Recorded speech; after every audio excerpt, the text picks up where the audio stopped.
Welcome back to the reality, guys. I'm your host, Billy Blinks, joined as always by my co-host, Brett. Hey, what's up? Glad to participate on a Temptation Island recap. Uh, Brett, remote right now, joining. Got to watch Temptation Island remote. Appreciate him joining. Brian's on vacation this week. We'll be back next week. As you can see in the title, though, this is Temptation Island Season 5, Episode. Uh, we got to see the end of the first set of bonfires. Here's really what kicked us off here, specifically with the men. We got to see greats. We got to see Paris. I mean, we saw great reacting to the actions of Paris. We got to see Rob reacting to Vanessa, and we got to see Hall reacting to Caitlin. Great comments. Didn't really love seeing Paris flirting. Didn't seem super upset. I mean, I don't think he liked being punked out, but he's kind of on that same page too. This relationship is DED dead. I agree. I mean, they're both fuck boys and fuck girls, and they've only been dating for like what, a year, 2 years. Not even, it's like a year they've been dating. They've just torn through each other. I mean, he has been unfaithful. She obviously doesn't really seem to be super committed as well. She's ready to pop off quickly. She had the quote of the season so far last week, looking to get physical when she can. And obviously, we saw in this episode with Tajik winning the reward, he is going to cuddle with her, and they definitely were hooking up in bed. We don't know to what extent it went, but we definitely saw them get physical by the end of the episode. So again, these two are definitely heading off on their own paths for sure. Rob, Rob got to see Vanessa's stuff from last week. Vanessa's stuff, obviously, very aggressive. We got to see the comments like we thought we would about her, saying she wanted to be claimed by Bryce and wanted him to kind of accelerate his pursuit. We saw her go and tell him that again on the group date as well. I'm not sure how he's vibing. He doesn't seem to really be loving her aggressiveness too much. Yeah, I missed last week's episode, but yeah, he definitely, like, she was telling him what to do, and he still wasn't doing it. He wanted to pursue his options. But I think the moment what Rob sees that video footage of her saying that to him, like, there's no way they're gonna stay together. There's already that age gap. They're already resenting each other, and then they're gonna see each other doing their thing and just go hook up with other people. Her exact statement was she lowered her standards to be with him. Yeah. And I don't really think that's a really one you're probably going to come back from, frankly. So this is another couple that I officially am calling DED dead. Yeah, I don't Uh, know why she's talking so much shit on him. He seems like a cool guy. no, she's tough. I think that's just her personality, man. She's just tough. She's just very, like keeping people at arm's length with the aggressiveness, which I don't think is really going to find love. It's not going to happen in love on Temptation Island for sure. Uh, Hall. Now, this one was really funny. Hall seeing Caitlyn being so comfortable and actually saying, "Oh man, I actually feel like could catch some feelings for one of these guys." It just made him relieved. He was excited. He's like, "Oh, good, thank God," because I really am feeling Michaela, and like she's basically pregnant already with our children. And He you like, called it out in the pre-show, but Mark saying, "We're not here to auditioning. We're not auditioning handmaids here." I mean, this guy is just all about the vessel of a woman right now. He's kind of creeping me out. is he just covering up this lust for, oh, we both want children, for the fact that he wants a milkmaid as well, because she's got a couple of assets that I think he can't take his eyes off of, He, and he's just he using the kids as a cover.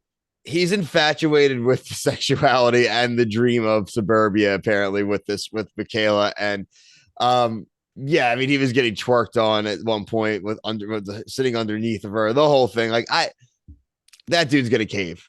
The dude's gonna cave, right? Like this, I thought he was gonna hold that, but I feel like this dude's gonna cave. He's gonna look I for feel like he's any going to. little thing in a video to be like, okay, I can do this. Yeah, he should cave. He should definitely cave. I'm thinking next week she'll get her bonfire and she'll see him like getting twerked on and being all into it and excited. And I think that'll push her to try to venture out a little more. And then maybe that's where we get it. Because I mean, she went and slept on herself on the couch instead of sleeping with Yeah. Michael. So I mean, she's Yeah. trying to stay respectful right now. So was that her bed, and then Mike basically like hijacked it and she left to the couch, or do they share a bed? Yeah, that's what I'm not really sure about. I mean, they don't share a room or anything like that because they definitely have a lot more singles and stuff than the the women or the men themselves from the couples. But it was probably just like a flirty thing. And again, why was she just sleeping out on the couch? I'm not really sure if the comment, if Yeah. anyone else caught that, let us know. But I didn't think that was super explained, so I don't think you were really like missing out there. When I was Um, watching this too, I couldn't help but think Mike looks like a hybrid between Zach Shawcross and Sonic the Hedgehog. ooh, I like that. Ooh, I do like that. That is a really good one. I'll try to pop that up in the edit. Um, elimination. We did have two group dates that we were not not we, the singles were not informed that they were going to be up for elimination. Only one per villa. So for the men, it was Marjorie being eliminated, which was great because then she just started calling out Nafisa for being a piece of crap and said that, like, you're not even trying to make friends. And again, very similar to The Bachelor yesterday. It doesn't really matter if you're there to make friends or not. Like, that's not really the point, like, positively or negatively. It's not bad if you want to make friends, but it's also not bad if you don't. The feast is like, I'm not really here for you. So just bye. You're eliminated. Why are you even talking to me? I actually took I'm not Nafisa's that side on bitch. that. Yeah, I'm not that bitch, dude. I liked it. You're out. Don't talk to me. You're eliminated. And I'm not Well, she saying was that. kind of right. Marjorie's like, all right, let's see. You're gonna cause drama with the other girls, and then later in the episode, she does. So, Yeah, I know. Listen, I'm not saying Marjorie's a bad person either, but I do kind of agree in that moment. It just is what it is, right? That argument yeah. was Nafisa and Tammy. Tammy not really feeling Nafisa. Nafisa did ask Tammy if she brushed her teeth today. I like how she acted like that was like, oh, just trying to have your back. Like, I just want to make sure your breath was fresh in case. Like, no, she was calling you stanky. You do have to share a house. You know that was shade. You know it was shade. Um, Tajik won that talent contest also, by the way, by just being a doing like a nice lap dance. That was the most talented thing from the house. His prize was one night in Paris. Nice. Very nice. Very nice. Other little things to kind of close out the episode. There were some other confrontations. Like you said, specifically, we had one between Abby and Chris. Abby was been upset because she had been feeling Chris. Chris definitely hasn't really thrown her much attention. So she tells him that he needs to grow up. He's a sweet talker. He's a liar. He gets mad. And I thought the funniest part about the whole conversation was his threat that he could just get back with his girlfriend. I don't want any of you. So only on Temptation Island could that be a threat. Right. I'll stay with my girlfriend. Don't talk to me Yeah. about that. I'll stay with my girlfriend. I think they're the only couple that's going to stay together is him and Maricela. Mariana or Marcel. Yeah, Yeah. Maricela Because and Chris. I don't know why they're there, but yeah. Well, I don't know though. Chris did get his first kiss this episode, didn't he? So that was Desiree and Roberto. So Chris only flirted. You're right. So Chris and Maricela, I do right now. I have statuses right now as Maricela and Chris, maybe. I have Roberto and Roberto and Vanessa, great, and Paris is dead. Caitlin and Hall as wandering eyes. So we're getting there. Handmaid's Tale, you know. Caitlin just axed one of her guys too. She got rid of football coach Griffin because he Yeah, wasn't and he wasn't being aggressive enough either. So I guess these ladies want some dude to be aggressive and get up in their face. But he I didn't have think clear eyes or a full heart.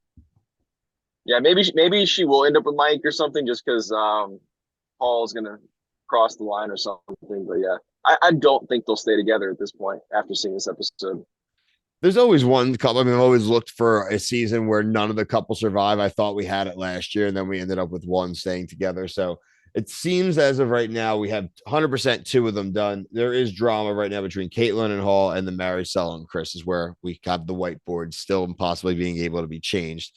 Uh, but yeah, overall, I thought another solid week.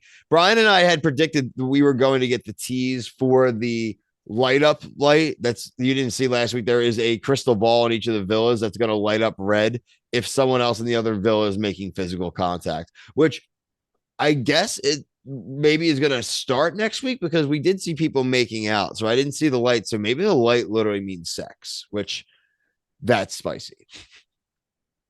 Yeah, I think that would be better because of course they're gonna like maybe kiss or touch each other, and you don't know who it is. So I think if it was SEX and they had the red light, then they know it's a 25% chance it's their person. No, that's true. That's a really good point. So Um, check out everything else that we have going on here. We will have a review out this week for the second half of the Hump Day Wednesday on USA, the Big D. Also, this week, I've already dropped reviews of Claim to Fame Week 2. Kyle Petty from the Strat Chat Pot joined me. I dropped a review of The Bachelorette Week 2.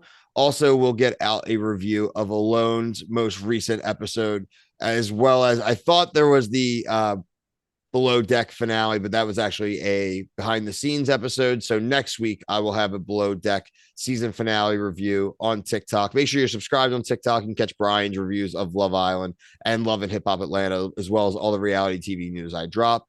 We also covered The Ultimate Fighter. That should be the video dropping either before or right after. Brett and I covered week 6 of Team McGregor versus Team Chandler. Note there, it's not going very well for Conor McGregor, but we'll figure out and see how the rest of the first round plays out. Like I said, make sure to like and subscribe, especially on Instagram. We'll also move over to this new one, whatever it is, Spaces, not Spaces, Thread, whatever the hell the new TikTok, the new Twitter from Instagram is. I'm already on there personally. When Brian's back, we'll move the reality guys over there as well. But until the next episode, for myself and Brett, thank you. Peace.